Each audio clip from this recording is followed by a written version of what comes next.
송은재TV 시작합니다. 연일 매서운 한파가 계속되고 있습니다. 오늘이 아마 가장 추운 날씨가 될 거라고 합니다. 눈도 많이 내리고 있습니다. 서해안 쪽에는 오늘 폭설이 예상이 된다고 합니다. 눈이 내리면 참 교통이나 많은 어려움도 있습니다만 눈 구경도 즐거운 부분이기도 합니다. 이 눈 구경을 생각하면서 그러니까 부산 같은 이렇게 따뜻한, 비교적 따뜻한 곳에서는 눈이 잘 내리지 않지만 눈이 내리면 이 날씨가 좀 포근하기 때문에 눈 구경을 할 수가 있습니다.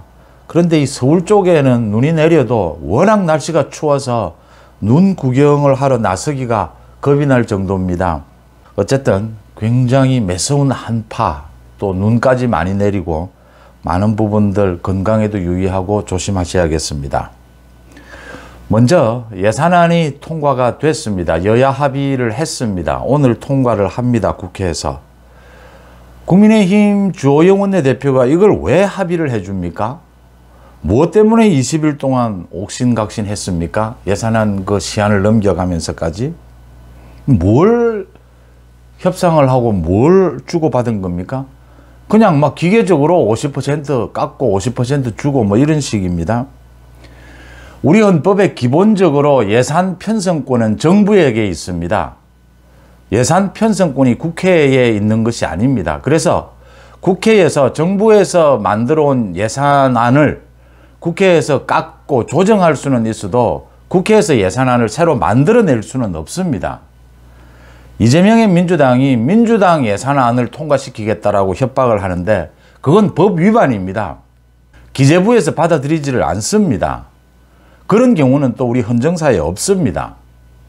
새로운 항목을 만들어내고 그러니까 문재인 정부 때부터 내려져 온 또 뭐 이재명이 주장하는 뭐 이런 항목들을 지금 만든 것인데 이렇게 횡포를 부릴 수 없습니다. 이 예산안에 대해서는 야당이 국회에서 다수당을 차지하고 있다라고 하더라도 그런데 왜 주호영이 이걸 합의를 해 줍니까? 뭐가 그렇게 급합니까? 지금 이 대목에서 무엇 때문에 다른 종목도 아니고 예산안을 가지고 야당에 질질 끌려가야 됩니까? 자기가 지금 국회 정치 예산 원내대표니까 이 부분은 자기가 가장 잘 안다. 이 부분은 이렇게 처리를 해야 한다. 라고 생각하는 것 같은데 결과가 뭐냐라고 하는 겁니다. 이재명의 민주당이 저렇게 하는 이유는 뻔하게 보이지 않습니까? 예산안을 가지고 저렇게 목리를 부리는 이유는 기본적으로 이재명 방탄입니다. 그 다음 자신들 지금 자신들이 모두 문재인 이재명 예산을 다 살려냈다라고 홍보하고 있지 않습니까? 문재인 이재명 예산이 뭡니까? 지역 화폐, 문재인 노인 일자리 뭐 이런 것들입니다. 주호영 원내대표는 상당히 이렇게 일을 처리를 하면 상당히 신망을 잃을 수밖에 없다라는 점 지적을 합니다. 그 다음 국민의힘의 전당대회가 이제 다가오고 있고 오늘 당원 투표 100% 결선 투표제 정합니다. 컷오프에서도 당원들의 여론조사 100%로 하자 뭐 이렇게 논의가 되고 있습니다. 전당대회가 다가오자 이제 많은 것들이 당권 경쟁이 치열해지고 있습니다. 그런 가운데 이준석이 움직이기 시작했습니다. 이준석이 아마 이렇게 기자회견을 한 건 아마 2달 만일 겁니다. 어제 고려대학교에서 뭐 특강을 한다랍시고 특강을 하고 난 다음에 기자들과 기자회견을 했습니다. 전당대회에 대해서 많은 이야기를 쏟아냈습니다. 가장 핵심은 장제원을 공격한 겁니다. 윤리위의 징계를 받고 지금 당원권이 정지되어 있고 무고죄, 성상남 무고 혐의로 인해서 검찰에 의해서 기소가 될 그런 입장인 이준석이 장제원에게 화살을 날렸습니다. 그러니까 김장연대라고 하죠. 김기현과 장제원이 연대하는 이 부분에 대해서 새우끼리 합한다고 해서 고래되지는 않는다. 새우와 새우가 만난 것일 뿐이다. 이렇게 폄하를 했습니다. 그러면서 당원 100% 이 투표 이 부분에 대해서 비판을 늘어놓았습니다. 유승민에 대해서 지원할 것이냐에 대해서 유승민이 출마는 할 거라고 본다. 그렇지만 지원하는 부분은 전혀 생각해 본 적이 없다. 이렇게 이야기를 했습니다. 그 다음에도 많은 부분 자기 변명을 했습니다. 이준석 때문에 당이 어려워졌다라고 하는데 대선과 지방선거에서 이겼는데 왜 자기 때문에 당이 어려워졌느냐.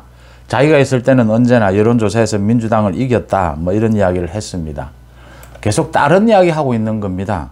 선거에서 이긴 것은 이준석 때문만은 아니고 이준석 때문에 당이 어려워진 것은 이준석의 내부 총질 때문에 어려워진 겁니다. 이준석의 성상납 때문에 어려워진 겁니다.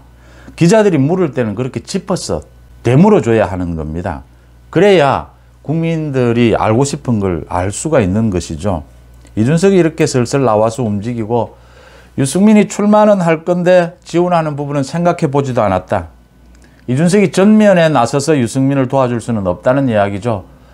당원권 정지, 징계를 받아서 당원권 정지도 되어 있고 곧 무고죄 재판을 받아야 합니다. 기소가 되고 난 다음에는. 그런 이준석이 전면에 나설 수도 없고 전면에 나서는 것이 도움도 되지 않는다. 단 뒤에서 돕는 방법을 생각하겠다.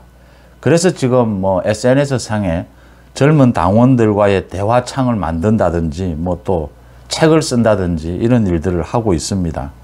유승민과 이준석이 앞으로 이 전당대회에서 펼치게 될 거의 또 난동이 될 겁니다. 이 난동에 대해서 어떻게 대처해야 하느냐라는 게 소위 이준석이 공격한 이 장제원의 고민일 겁니다. 장제원이 가장 사실은 대통령실의 의중을 가장 잘 알고 있고 이번 전당대회에서 친윤 후보라고 하죠. 친윤 후보를 만들어내는 결정적인 역할을 할 수밖에 없다. 권성동은 이미 자신이 지금 출마를 해 있는 상황입니다. 그래서 장제원의 어깨가 무겁다. 장제원의 결정이 무겁다라고 하는 겁니다. 김장연대에 대해서 장제원은 지금 데이트 중이다. 데이트를 해보고 결혼을 할지 안 할지 결정을 해야 하지 않겠느냐라고 이야기를 했고 김기현에 대해서 굉장히 그동안 누가 뭐래도 그건 사실입니다. 김기현이 가장 앞장서서 윤석열 정부의 입장을 대변을 했고 이재명의 민주당을 가장 공격을 했습니다. 전투력에서 가장 앞장섰다라고 하는 것이죠. 그렇게 김기현을 축에 세우자 김기현도 장제원에 대해서 정말 정무 감각이 있다. 앞으로 더 큰 일을 해야 하지 않겠느냐 이렇게 서로 축에 세우는 모습입니다. 그런데 아직 결혼을 결심하지는 않았다라고 하는 겁니다. 김기현으로 되느냐라는 겁니다. 제가 이 부분은 한번 두세 차례 말씀을 드렸습니다. 김기현의 지지율이 좀 오르긴 했습니다. 이 국민의힘 지지층을 대상으로 한 여론조사에서 4, 5%에서 90% 정도로 오르긴 했습니다. 그런데 90% 정도로는 안 된다라고 하는 겁니다. 내년 초 다음 달까지 15% 수준, 유승민을 앞서는 15% 수준으로 김기현이 올라설 수 있느냐. 지금 PK, 부산, 경남, 울산 지역에서는 김기현에 대한 지지율이 좀 모이고 있습니다. 문제는 TK입니다. 대구, 경북에는 지금 주호영이 아니면 마땅한 지역 출신 후보는 없습니다. 그런데 주호영은 임기도 내년 3월까지로 되어 있고 또 주호영이 원내대표로서 리더십을 보여준 부분이 부실하기 때문에 출마는 어렵다라고 보는 것이 본인도 그렇고 지금 당의 분위기입니다. TK 분위기가 어디로 갈 것이냐라는 것입니다. TK 분위기는 윤심에 의해서 많이 좌우될 것이다 라고 보입니다. 지금 당원의 비중이 많이 바뀌었습니다. 그러니까 20만 명대에서 80만 명대로 당원도 늘어나고 이제 곧 100만 명대가 된다라고 합니다. 20대에서 40대까지 비중도 지금 33%로 늘어났다. 27%에서 지난해에. 영남권, 그러니까 국민의힘의 전통적인 지지층이죠. 아주 강력한 지지층이죠. 55%에서 40% 정도로 줄었다. 수도권 37%로 늘어났다. 이렇게 비중도 바뀌고 젊은 층도 굉장히 많이 늘어났다. 이래서 당원 100% 투표로 해도 정말 전망하기 힘들다라는 이야기들입니다. 어디로 튈지 모른다라고 하는 것입니다. 이런 상황에서 지금 굉장히 삿바 싸움이라고 합니다. 구도 싸움이 일어나고 있습니다. 유승민은 거의 출마를 합니다. 유승민은 출마를 하지 않으면 이제는 정치적으로 그냥 사라지는 상황이기 때문에 마지막 아마 몸부림을 치게 될 것이고 이준석이 그 뒤에서 유승민을 지원하게 될 겁니다. 그러면 무시할 수는 없는 상황이다. 당원 100% 투표, 결선 투표제를 두고 또 컷오프를 둔다라고 하더라도 유승민, 이준석 이 부분을 무시할 수는 없는 상황이다. 이 대목에서 국민의힘에서는 유승민과 이준석의 저 난동에 가까운 앞으로 3개월 동안 전당대회에서 펼치게 될 저 부분을 어떻게 제압해 나갈 것인가, 그리고 친윤 후보 단일화라고 이야기하는 이 부분을 어떻게 자연스럽게 만들어낼 것인가가 가장 관건이 됩니다. 거기에서 가장 핵심적인 인물이 장제원이다. 장제원이 김기현과 결혼을 하지 않고 있는 이유는 김기현의 지지율이 생각보다 그렇게 빠르게 오르지 않고 있기 때문이다라고 하는 겁니다. 그 다음 친윤 대표 주자로 지금 사실은 나경원이 가장 지지율이 높습니다. 나경원으로 친윤이 모두 모일 수 있다면, 또 뭐 영남권을 중심으로 해서 지지세가 모두 모일 수 있다면 큰 어려움이 없는데, 나경원이 최근 들어서 윤석열 정부에 대해서 많이 바뀐 태도를 보이고 있습니다. 윤석열 정부를 도와야 한다. 윤석열 정부와 보조를 맞춰야 한다.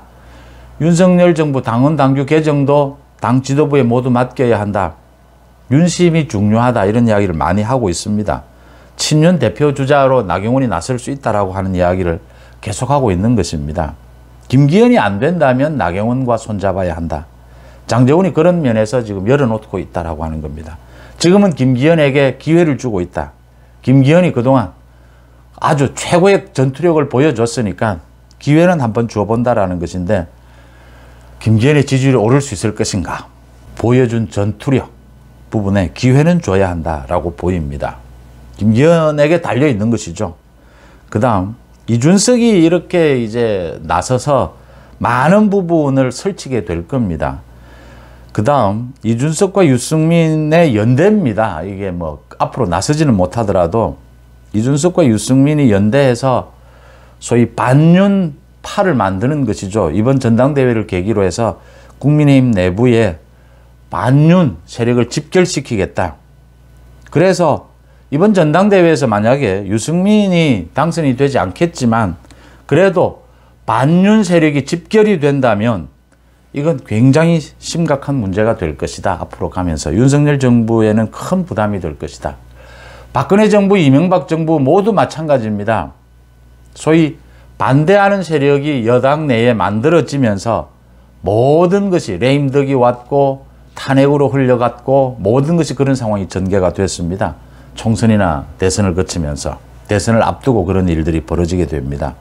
지금 유승민과 이준석은 그 부분을 노리고 있는 겁니다. 김웅까지 이제 국민의힘 내부에 반윤 개파를 확실하게 만들자라고 하는 겁니다. 만들 수 있다라고 하는 겁니다.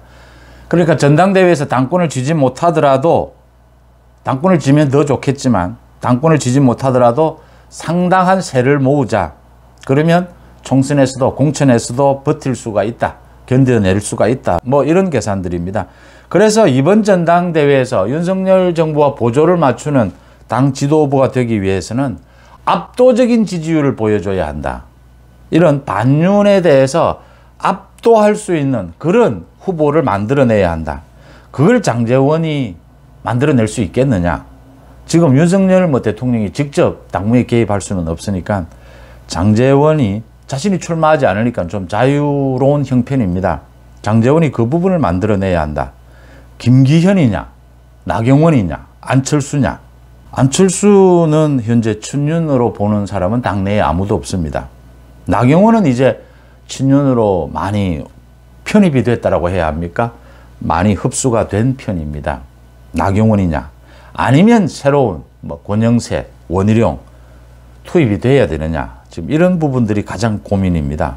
가장 큰 것은 당원들의 뜻이 어디로 쏠리고 있느냐인데, 이제 지금 100만 당원 시대는 당원들의 뜻도 한쪽으로 몰리지는 않는다라고 하는 겁니다. 세대별로도 다양해졌고 지역별로도 다양해졌다라고 하는 겁니다. 가장 중심이 될 수 있는 국민의힘 지지층의 핵심적인 지지층인 영남도 한 목소리가 되지는 않고 있다라고 하는 겁니다.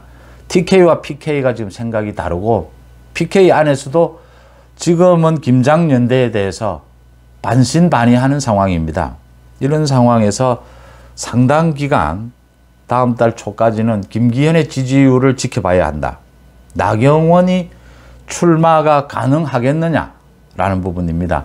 나경원이 출마를 하려면 지금 저출산 부위원장직도 가지고 있고 윤석열 대통령이 임명을 한 것이죠. 그래서 윤석열 대통령과 협의가 되어야 하는 부분입니다. 그런데 윤석열 대통령 입장에서 나경원과 지금 빨리 만날 수가 없는 형편입니다.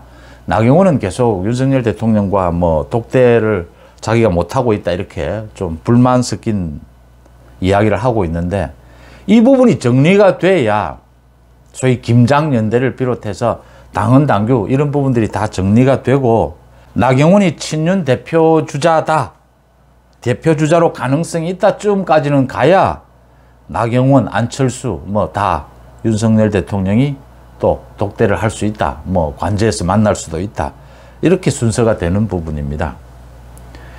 이준석이 장제원에 대해서 직격탄을 날렸습니다. 장제원과 김기현 새우끼리 만난다라고 해서 고래가 되지는 못한다라고 했습니다. 이준석이 앞으로 3개월 동안 유승민과 함께 벌이게 될 거의 난동 수준의 이 당권 경쟁, 이 부분을 어떻게 제압해 갈 것인가, 이 부분을 여러분들과 함께 고민도 하면서 또 정치권에 요구도 하면서 또 뭐 이쪽이든 저쪽이든 비판할 건 비판하면서, 가장 중요한 것은 윤석열 정부와 집권 여당이 보조를 맞춰서 윤석열 정부가 성공할 수 있는, 성공의 길로 갈 수 있는, 이건 뭐 여야를 통틀어서 우리나라가, 우리 국정이 이제 좀 문재인 5년 동안 헝클어질 대로 헝클어진 이 국정을 바로잡는 데는 윤석열 정부의 성공이 절실하다, 그런 차원에서, 그런 기준에서 국민의힘 전당대회 이 숙제를 하나 둘씩 풀어가 보도록 하겠습니다. 한 번 더 지적을 하지만 주호영 원내대표는 그렇게 하면 안 됩니다. 자기가 정치는 자기가 더 잘 안다, 가장 많이 안다, 국회 뭐 이렇게 이야기를 하겠지만, 또 거대 야당을 두고 현실적으로 방법이 없다라고 하겠지만, 예산안은 야당이 마음대로 할 수 있는 것이 아닙니다. 그건 주호영이 더 잘 알 겁니다. 예산안에 야당이 요구하는 것을 넣기 위해서는 여당의 협조를 받아내야 됩니다. 또 여당도 마음대로 할 수가 없습니다. 우리나라의 이 국가의 재정을 마지막으로 책임지고 있는 것은 기재부입니다. 기재부에서 세수 조정을 합니다. 이 마지막 조정에서 기재부에서 이건 도저히 안 된다라고 하면 여야 합의를 해도 그걸 뭉갤 수도 있습니다. 이렇게 예산안에 대해서만은 국회가 마음대로 할 수가 없다. 또 야당이 거대 야당이라고 해서 마음대로 할 수가 없습니다.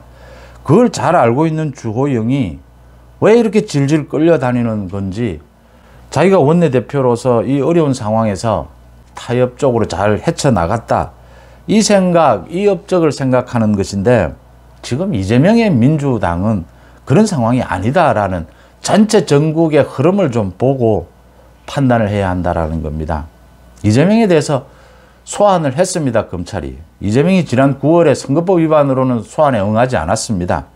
소위 서면조사로 대체를 했습니다. 선거법은 뭐 사실은 별로 조사할 것도 없습니다. 그런데 이번에 성남FC 관련 뇌물입니다. 이게 지금은 3자 뇌물만 있는데, 이 돈을 받아서 자기가 어느 형태로 썼다면, 또 그러니까 두산건설로부터 받은 돈, 또 다른 뭐 업체로부터 받은 돈 180억 원 정도가 된다라고 합니다. 이 돈 일부를 직원들에게 뭐 인센티브로 주든지 어떤 형태로 썼다면 이건 직접 뇌물입니다. 이재명이 28일 소환에는 응하지 않겠다 뭐 이랬습니다. 28일 소환에는 응하지 않겠다. 다른 날짜에는 응할 수도 있다라는 건데, 이재명이 아마 고민스러울 겁니다. 이거 지금 소환에 응하지 않으면 체포영장을 치게 됩니다. 체포영장을 치면 국회에서 이제 민주당이 모두 나서서 거부를 해야 합니다. 굉장히 부담스럽죠. 민주당도 둘로 쪼개지는 형편입니다. 그러면 이것만 있느냐? 아닙니다. 대장동이 기다리고 있고 지금 많은 것들이 기다리고 있습니다. 변호사비 대납 쭉 순서를 기다리고 있습니다. 검찰 수사에. 이재명이 소환에 응하지 않으면 자기 죄를 스스로 인정하는 꼴입니다. 지금의 구도는. 그런 부분에서 이재명이 소환에 응하지 않을 수도 없고, 소환에 응할 수도 없고, 소환에 응하면 곧바로 이제 이재명의 혐의 부분이, 검찰이 지금 확보하고 있는 결정적인 증거들이 있습니다. 이재명이 개입이 되어 있는 그 증거들이 이제 구체적으로 공개가 될 것이다. 그러면 이재명이 가장 걱정하는 것은 민주당 내부죠. 민주당 내부가 이제 쪼개지게 된다. 민주당이 쪼개져서 이재명과 손절하게 되면 이재명은 갈 곳이 없어진다라고 하는 부분입니다. 이런 전체 판을 좀 읽어가면서 주호영도 야당과의 협상에 나서야 하는데 주호영은 계속해서 오락가락하는 모습을 보여주고 있습니다. 송은재 TV 마칩니다. 고맙습니다.